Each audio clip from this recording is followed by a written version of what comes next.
Bakit na mukha namin? Gusto mo na ba? Bakit na mukha? Hey! Oh my God!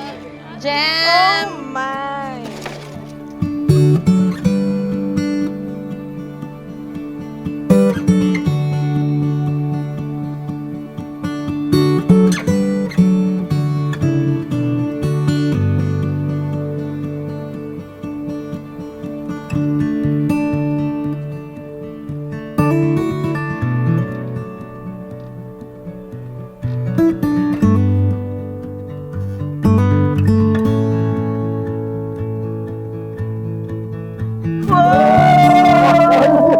Ay! Hoy, dami! Ano?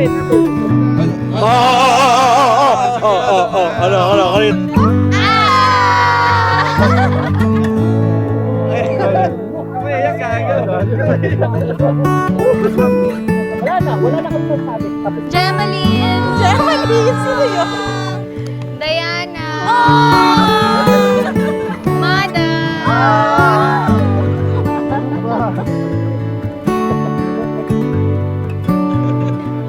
Yeah! Ay,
Alam ko na ikaw yung pinakamasayang tao ngayon kasi ako yung papakasalan mo.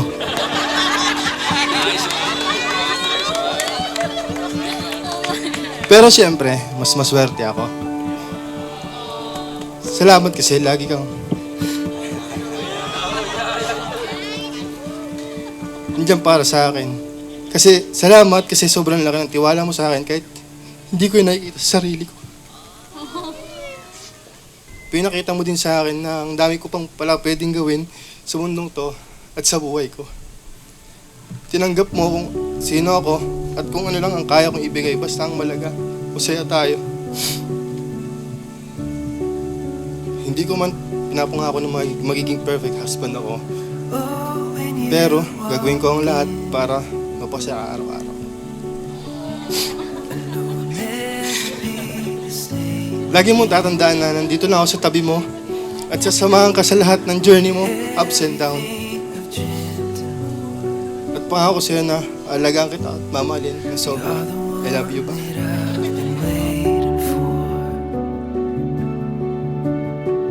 You take my breath away. Hi, love. First of all, na-prepare ko na tong vows na to. 1 year pa lang tayo. So, 7 years na po kami.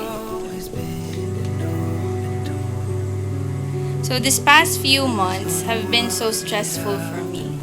And as always, you are there to keep me grounded. Your love is the home my heart needed. You've been with me during my highest highs and lowest lows. I know our chosen life will not be easy, but it'll be worth it with you. Mahal kita sa bawat saya, lungkot, hirap at iyak. I am your biggest cheerleader. And I will always be by your side. Kakantahan kita sa ayaw mo at sa gusto.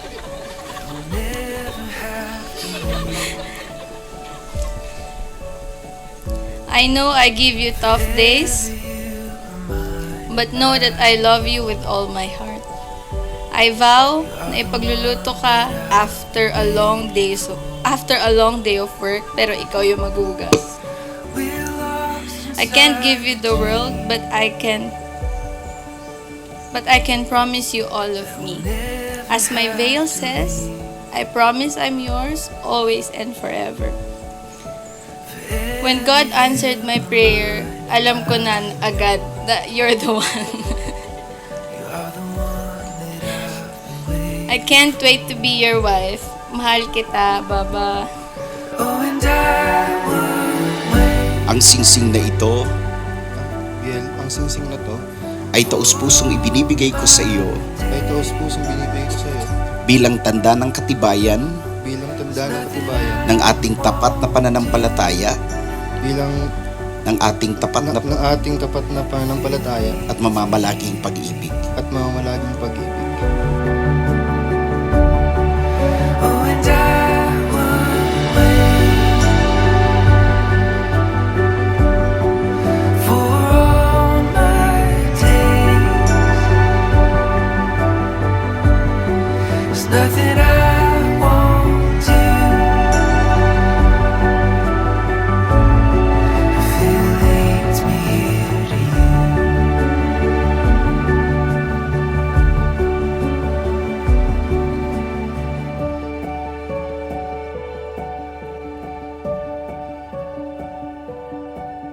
Ma, Pa, unang-una sa lahat, thank you kasi pinalaki nyo kaming lahat ng maayos. Hindi ko man sinasabi pero sobrang na-appreciate ko lahat-lahat ng mga ginagawa nyo para sa amin. Kasi sobrang blessed ko kasi kayo yung magulang ko. Mahal na mahal ko kayong dalawa. At magkaroon kayo ng tiwala sa isa't isa. At sabi ng pastor kanina, gawin ninyong fondasyon o foundation ang Panginoon. Ilagay ninyo sa gitna ang Panginoon sa inyong pagsasama. Ang masasabi ko lang ang mag-aasawa hindi basta-bastang magtagumpay kung walang pagtitiwala sa isa't isa. Yan lang masasabi ko. At sa Panginoon talaga ang sandalan ninyo. Hi, Muma. Thank you for being my best friend. For listening to my life rants kahit paulit-ulit na. Thank you for always being there for me kapag feeling ko mag-isa ako. Tita Irene, I always thank God for your existence. Sobrang thankful naming magkakapatid because we have you and Tito Ron. Thank you for always saving us. Thank you for being our second mom. You've been a blessing to everyone around you. Of course, hindi ako nabigyan ng anak na babae, pero sabi ko nga, siguro may reason for that, no? Kasi may iniwan pala yung ate ko sa akin, 2 babae. Pero with all honesty, si Belle may be looking, she may look so tough or whatever. Pero ano yan, wala yang paggagalingan. Napaka-loving ng nanay niya. So, magiging loving yan. I know madalas na magkakaaway-away tayo. I'm not the sweetest ate. But know that I'm always be here to support you guys even though I'm miles away. I'm not the perfect ate, but I'm trying to be the best ate I can be. Basta kahit anumang ilang beses man tayo mag-away, ilang beses ka mo magalit sa akin, wala akong pakialam doon kasi wala ka namang choice, ako lang yung kapatid mong lalaki. Pasaway talaga ako. Kaya kay Jericho naman, sobrang mahabang pasensya ang kailangan mo dyan, Jericho. Kasi habang buhay yan. Hindi biro yan. Ako nga, 24 years lang nakasama yan. Sumuko ako. Kaya po ako nasa Abra ngayon. Sakaling may mga bagay kayong hindi pagkakaunawaan, lagi niyong tatandaan ng araw na to kung saan pinili niyo ang isa't isa sa hirap at ginhawa. And again, good luck sa journey niyo bilang bagong mag-asawa. Thank you. Kaya Jericho, ito lang ang aking hiling. Patuloy na suportahan, pagpasensyahan, at mahalin. Kasi alam mo naman, kahit ganyan yan, mahal namin yan.